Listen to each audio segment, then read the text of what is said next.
Hello, hello.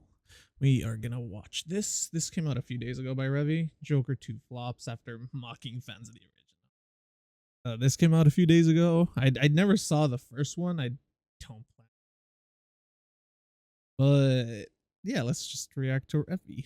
Hey, what's up, guys? Up here. So today we're going to be talking about Joker 2, Folie à Deux. This is the sequel of the original Joker I don't know why he says it like that, but it's fucking hilarious to me whenever he says it like that. film from 2019. And right now, the reviews are in and people are Oh, very disappointed. 2019. That was Not so only long is this ago. film a disappointment at the box office, but viewers of the film are walking out of theaters, giving very bad reviews. Overall, a very big disappointment. And a lot I of remember people have seeing that, like, I remember seeing a thing that said that it's like people are literally walking out of, like he said, people are walking out and demanding refunds for the Joker 2 movie, like mid movie. And the thing is, like, theaters have to issue them, which is what's funny. Like they have to issue these refunds. There's no ifs, ands, or buts about it. Like, I think the rule in, like, for every theater in general is like, if the movie isn't finished and you dislike the movie, you're allowed to go get a refund for it. I think that's the rule. But yeah, that's just fucking funny. simple question. Why was this movie even made? Well, the answer is pretty simple. It's a cash grab. And I believe in the Money! very Money! Money, money, money, money, money. Like Mr. Krabs said in SpongeBob 2. Why, what prompted you to make a second Krusty Krab? Money! Okay, is there anything else you'd like to say? I like money! Like, oh, okay. Well, moving on with the opening. That's essentially why.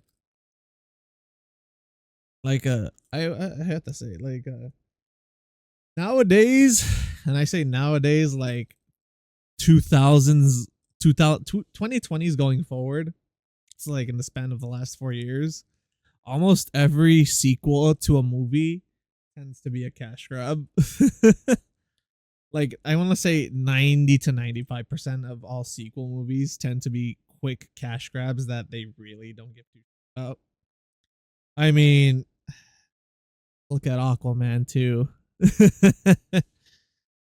It's the most recent example I can give and the easiest one. They told us they would get rid of Amber Heard and they left her in throughout the entire fucking movie. And I was like, wow, you guys are a bunch of fucking liars. controversial opinion that maybe we should have some more standalone films, right? Just one successful film, no unnecessary sequels. However, a lot of times when I agree. A lot of movies don't require a sequel. Joker, for one, was not one that required, much less a musical sequel. Like, what? The first one was very dark. Like, I didn't, full disclosure, I didn't watch the first one, but I did see snippets of it. Like, the whole, like, obviously the shit was memed for a whole fucking, when the movie came out. They get what they fucking deserve. Or that's what they fucking deserve when he's on the news anchor. I remember that because it was memed. Remember, the only other thing I remember is him when he enters the bathroom to confront Thomas Wayne and he's like, "You're my dad," and Thomas Wayne's like, "I have zero clue what you're talking about, boy." Like, yeah, that, and like the ending where he's like in the taxi and shit, and like he sees the dude putting on the mask going into the alley after the Waynes, which in my opinion I was like, oh, okay. I was like, that's the only type of Batman there is gonna be throughout this entire movie. It's just the murder of Thomas and Martha Wayne. First off, we don't even, no, actually, never mind. Never mind. I was gonna say we don't even know if this is the actual universe where Thomas and Martha die, and Bruce is the one that, or I mean, the other way around, where Thomas and Martha are the ones that live, and Bruce is the one that dies. But if that was the case, we wouldn't have a male Joker. We'd have Martha Wayne as Joker. That sort of just hit me. you have a successful first film, sequels are made as a simple cash grab, and they often work to not Yeah. only damage the reputation of the franchise as a whole, but sometimes Yeah. it damages the original story as well. And that's what Yeah. happened with Joker 2. In fact, a lot of people believe that this film was basically made out of spite. So this, I didn't see the film. I didn't see either of them, like I just said. But it wouldn't be a stretch given current Hollywood. It would not be a stretch that they just made this movie just to fucking be like, he's the bad guy. You're not supposed to like him. You're supposed to dislike him. You're not supposed to relate to the Joker, even though the world is shit right now. Which is the other theory is that the director didn't want to make this movie, so he made it terrible intentionally as a big ol' fuck you to Sony, not Sony, to Warner Brothers, not the fans, and the fans as a result just got a shitty product. That's another theory, but who knows? For the fans of the Who first film, they knows? genuinely believe that this was made to be a big middle finger to the fans of the original Joker film from 2019. Now let's go back to that film. It is. The That's original fucked up, Joker, though. 2019. This was a film that a lot of people did not expect to succeed. It was kind of Honestly, I can doomed see in it. many different ways. It was being directed by Todd Phillips, who is most known for doing the Hangover trilogy. Also, it was a story, a background story of the Joker, and a lot of people were just I like, who never even saw asked the Hangover for this? movies. But we know the story came out, and it was a huge success. A lot of people fell in love. The only thing I know about the Hangover movies is the scene where he yells "ha gay," like that shit. I don't even know if that's from Hangover. I just know it's the dude. It could not be, but I think it is. That and the one where he fucking jumps out of the hotel in Vegas with a parachute. And he's like, I believe I can fly, singing and shit. And he says he loves a certain white powdery substance. So yeah, that's all I know about the Hangover movies. Love with the story. They fell in love with the character, at least sympathized with the character Arthur Fleck, and ended up being a enormous box office success, getting over $1 billion, becoming the first R-rated film to do so. And also, it was extremely well reviewed by the audience scores. And of course, there was some mishap in the media. A lot of people were making ridiculous claims about this film in the months leading up until its release. There was a general narrative out there where people were trying to say that this film, the original Joker, was going to inspire an incel uprising where I remember that. these incels would go to the movie theater and they'd be inspired by this story and go out and, how do I say this on YouTube, commits mass Minecrafting of people. That's what they genuinely thought would happen, which is kind of ironic. I remember that. I remember when they were saying all that shit, and I was like, bruh. And then it's a story about someone being kicked down by everyone in society. But anyways, there were no massacres as a result of this film. In fact, the only thing that looked like a massacre coming out of this film is Joker 2, Fully a Jew. Now, we should... I'll never get over the fact that he says it like that. But yeah, I remember that. That was so fucking insane.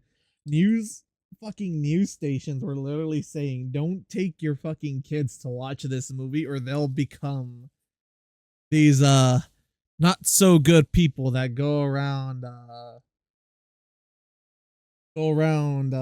sending other innocent people to meet their makers, if you know what I mean. To meet their maker, if you know what I mean.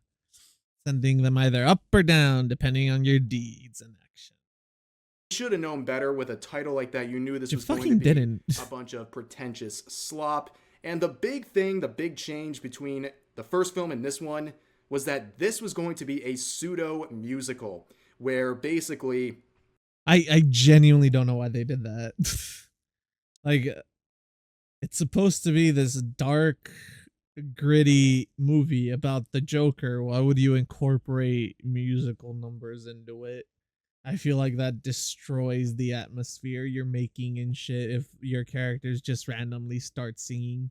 Even if it is singing about how terrible and miserable their lives are, it's like, why? Why?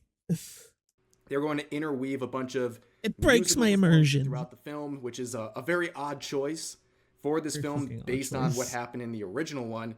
But that is something that was a big departure. And I'm not going to spoil anything. I'm just going to talk very generally. But in the film itself, some people really consider the musical performances to not only be the filler, the fluff holding together the terrible story, that it was actually The filler's the glue of the damn. I mean the filler.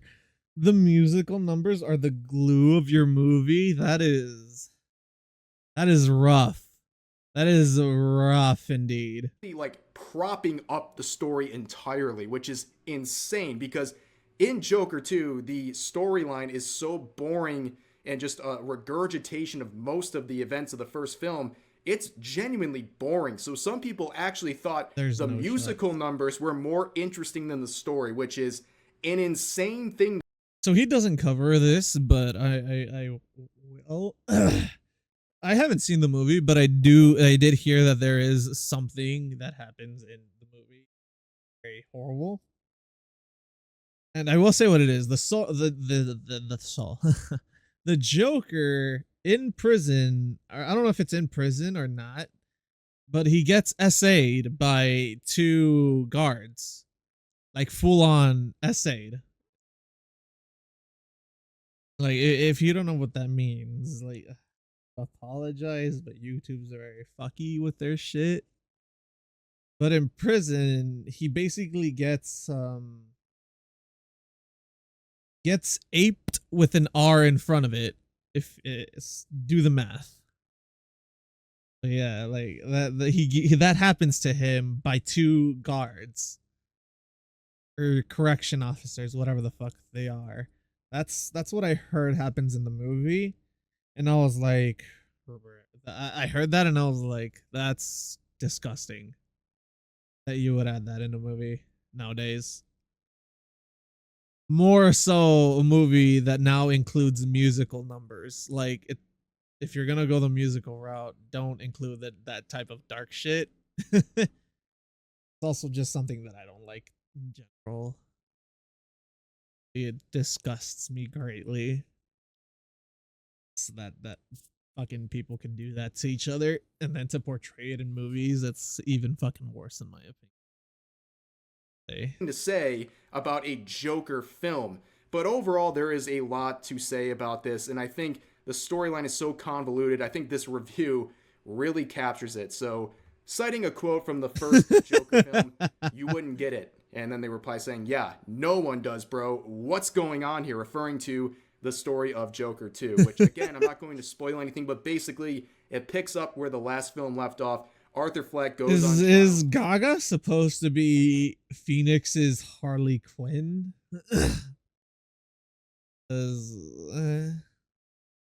Like, I would have gone with someone else. I would have given Margot Robbie some type of actual redemption after that god awful fucking Birds of Prey movie. I would have been like, you know what? She deserves some redemption. Let's cast her for this Joker movie. But honestly, thank fucking God they didn't. Because if this movie's that fucking terrible, thank God they didn't. For the crimes of the Joker, and it becomes a sort of how responsible is he for all of these actions and these murders and terrible things.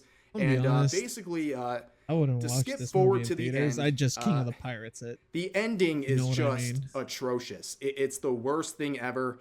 It basically makes the entire first film completely meaningless, and it takes away all of the mystery surrounding that film, the ambiguities. It takes away really the heart of that entire movie. And it really not only like this story in Joker 2 didn't just destroy Joker 2, it destroyed the first film too, which is amazing. A two stones with one bird kind of situation, a whole bunch of goofery right two there. Stones with one bird. Goddamn. In terms of performances, Joaquin Phoenix and Lady Gaga both did well. Like, I don't think anyone's shocked about Phoenix, but Lady Gaga, you know, she did what she's supposed to, right? She's supposed to go in there and sing some musical numbers. Her take on Harley Quinn is a much more different one than we've seen. She's not just some pet for Joker to play with. She's more of a crazy, fanatical person obsessed with the Joker. But I mean, that's what Harley Quinn has always been, if we're being honest. She's a mix of both.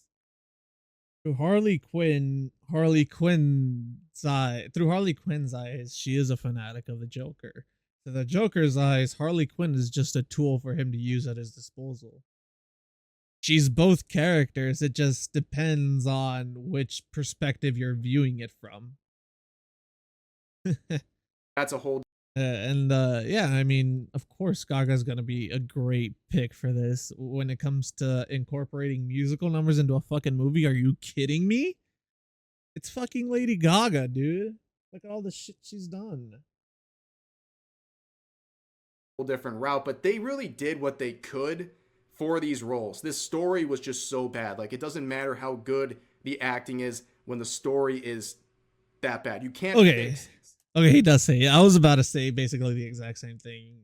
The actors can be the best actors in the world, but if the story and the writing is fucking shit, it doesn't really matter how good the actors act because the story at the end of the day is still gonna be shit. The issue when the bones of the story are the problem. Now, Yeah. reflecting on the end of this movie and how it dismantled the events of the first Joker no film, shit. If I was it's no him, I'd be surprise fucking that the done, too. director Todd Phillips says now Like, he's if he did this shit done intentionally, with the DC universe, took the basically money saying, and ran. "Yep, I destroyed that, and now I'm gonna move on and say no more on the subject." Well, there is a genuine theory out there, and a lot of people believe this, and I think there's some merit to it. There's something off about Joker 2. It feels like a deliberate middle finger to the fans of the first film. Did I It's fucking trying rewind to this shit? undermine everything that it was building up. It's basically like one of those scenarios where Over third. What's today? you The weren't 9th? supposed to like the character, but people did anyways. People liked the character Arthur Fleck, and they even sympathized with him. And unfortunately, Well, I mean, yeah, dude. Like that movie came out at the perfect time for for the Joker to steal the to steal the hearts of everyone who went to go watch that movie. Okay, because it was during a time where the world felt like it was going to shit, and they released a movie where the world is going to shit, and not only that, you see it from the perspective of someone that's in the absolute bottom, lowest fucking class of society. Which at the time, everyone who went to see this movie felt exactly fucking like the Joker. They could relate to him. They could relate to feeling like an outcast. They could relate to the struggles of not being able to pay your shit. Some of them could relate to the struggle of having mental illnesses. Okay? Like that's some shit I could easily relate to. Like shit.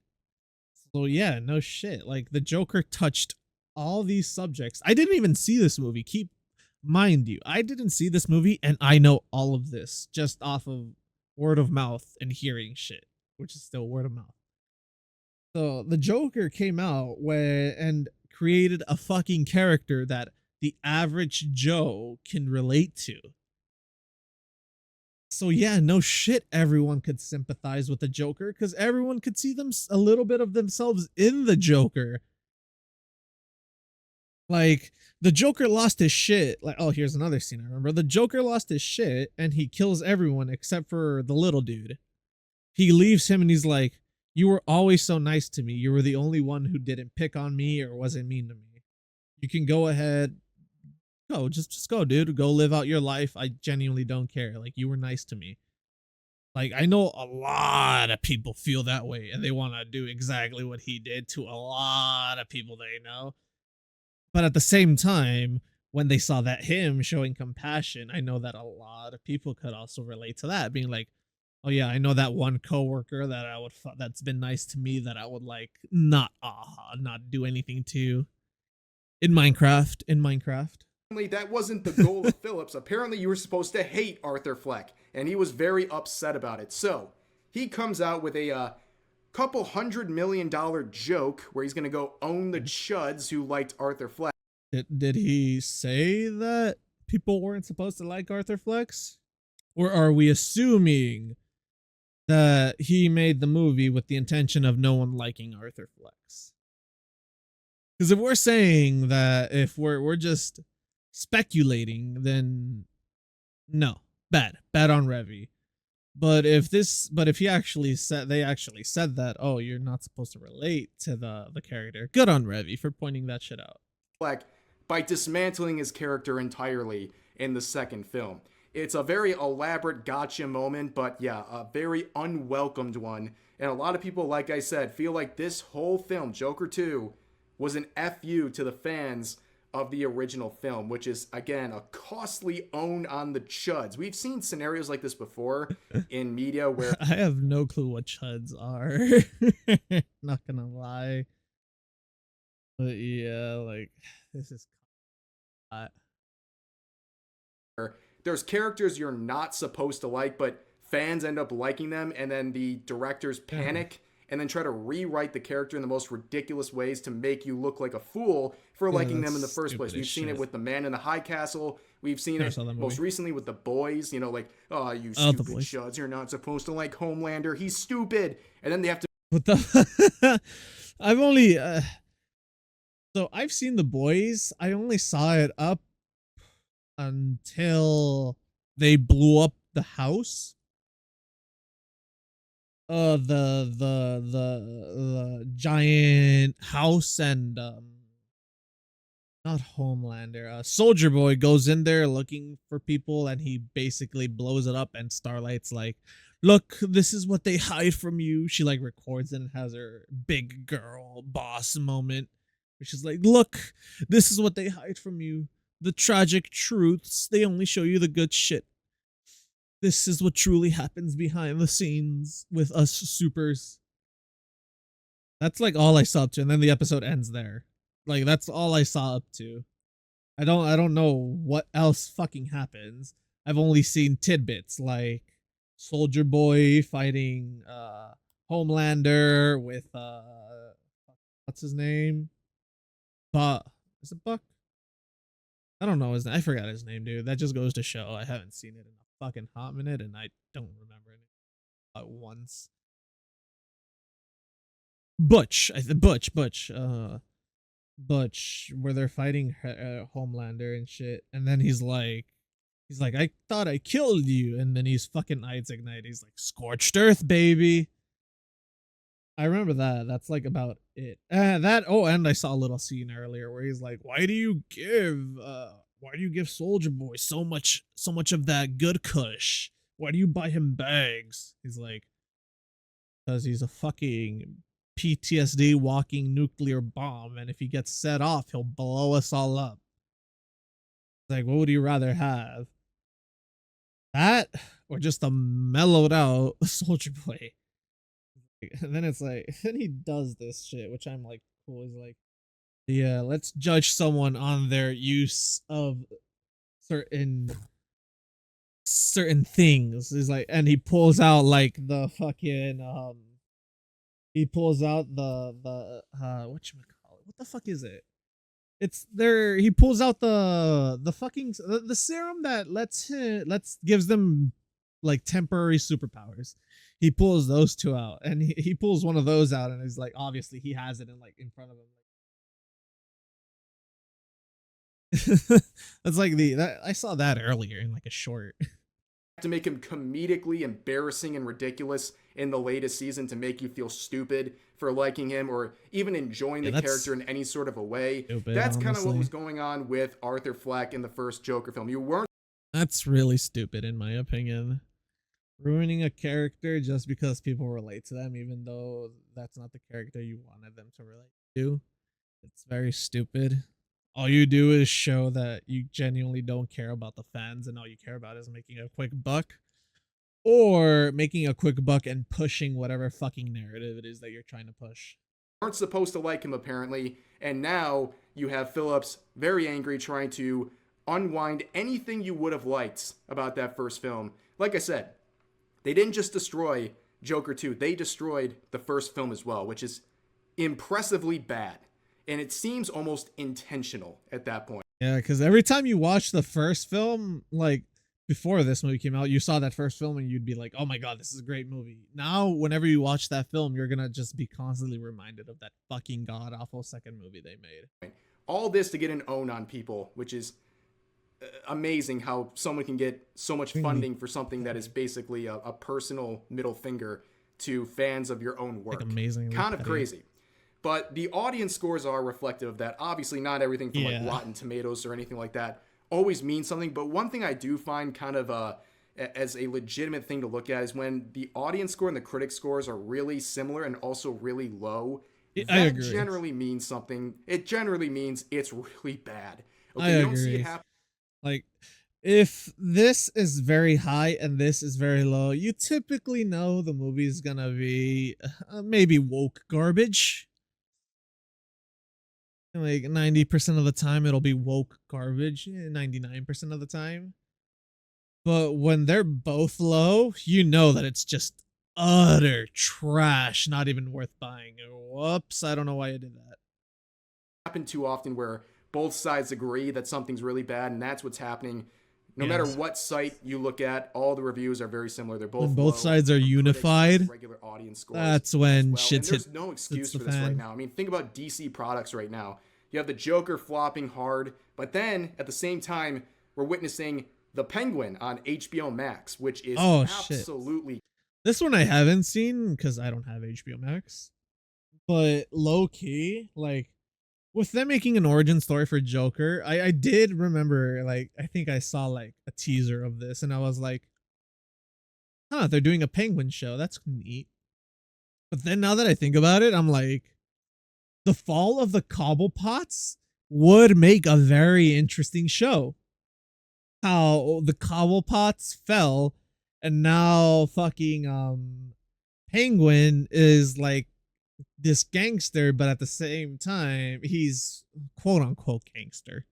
But at the same time, he's still trying to regain the Cobblepot wealth and the Cobblepot name, even though he's obviously going about it the wrong fucking way. Which, in my opinion, is still pretty cool. It's almost like a Punisher, except in terms that it's dark and gritty. killing it right now, and I would very highly recommend you check this out. I mean, it's already breaking all kinds of records for a first time premiering show on HBO Max. And on top of that, the audience scores are phenomenal. Yeah, People are really, really happy with this story. And another one that kind I of felt really like hope it Joker, where people are like, does really did we great. really want this story in the first place? But man, oh man, are they killing it so far with that. So again, I Yeah, highly recommend The Penguin. Definitely worth checking out. But yeah. Like I remember seeing that, and I remember I literally thought that to myself earlier, and I was like, a penguin, like the fall of the Cobblepots and how and watching Penguin be Penguin before Batman comes into play is pretty interesting. Now that I think about it. to put a nail in the Joker 2, this was a monumental flop. And again, Yeah, another example of a cash grab sequel that I went agree. beyond just disappointment. It literally tarnished the first film that so many people, like myself, enjoyed. A story I that genuinely did didn't what even it know had this to movie was do, gonna be a made a very musical. compelling story, and left just enough ambiguity at the end where it made it interesting Like, and it had a little bit of mystery to it. But all of those gaps have now been filled and filled in the worst way possible, and all the things you liked about the first film have been completely dismantled. Like I cannot believe it's this us. actually happened, but it should have been too surprising knowing this was a sequel and likely a cash grab. But beyond that, it seemed like a personal vendetta from its own director against the fans of his own original work. But for now, it's going to do it for this video. As always, feel free to Yeah, share your thoughts about today's topic.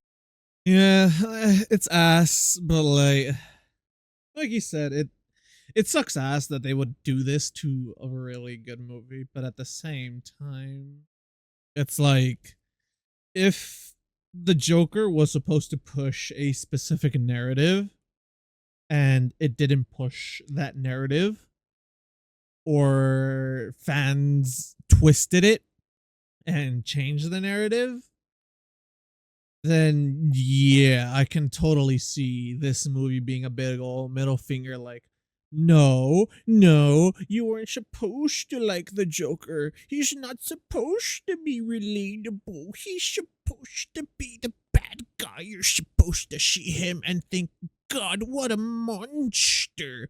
But it's like, yeah, maybe you should that's when I'm like, in my mind, I'm like, maybe crazy thought here. You should have just made a movie about the Joker's actual origin then of him falling into a vat of acid and becoming insane and just killing people because he's insane because of the chemicals and shit.